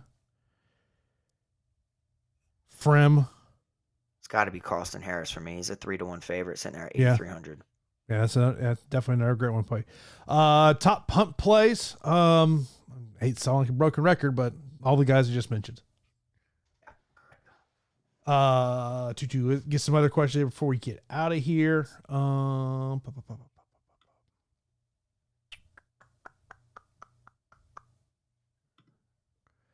With Ramos off, how much more Bautista do you think you'll get to? I'm already getting to Bautista, and I don't care if I'm wrong with it. I would naturally think, like, I still think people are going to be afraid of the price tag. So I don't know if it's like Ramos. Now we're going to pay up for Bautista. I think it's going to be Jan, or yeah, it's got to be Jan, right? Like, Yeah. I don't necessarily think people are going to want to get to Aldrich or maybe Nurmagomedov just because of the last name. Let's see here. Get a couple more questions in here from YouTube. Value plays under 8K on DraftKings.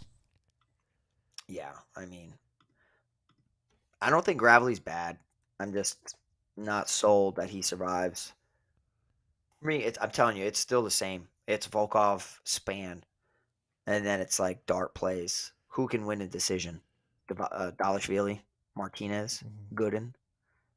I'm gonna have 0 Canetti. So we'll leave on this question related to Jonathan Martinez. Says, you guys like Martinez plus 220 on MGM. It's plus 205 everywhere else. me personally, no. I don't think that he does it. He could. I think the style will fit him as long as it remains upright. But yeah, I think that Nurmagomedov's going to get it done. And if you're checking us out today, we appreciate you guys so much. If you can hit that like button, get us over 125 likes, truly appreciate that. If you can subscribe to the channel so you don't miss any of our content, truly appreciate that as well. And tomorrow starts a little early, like 3 p.m. or something like that? Yeah, yes. Yeah, 3 p.m. East Coast times when the prelims will start. Of course, if you got any questions for myself or Pete, you can go into our Discord channel, and we're always in there. I get those notifications on my phone, so if you tag me, it'll go straight to my phone, so I know it's there. Of course, you can leave a comment right here on YouTube as well. We always are in the comments answering any questions that you may have. Of course, earlier start time tomorrow, so be on the lookout for that. Of course, the show is also available on the podcast channels as well. I'll get that uploaded on the podcast channels here in a little bit, so we appreciate everyone tuning in for this edition of the Fight HQ preview for Bellator 292 and UFC Las Vegas. We'll talk to you next Saturday for UFC 286.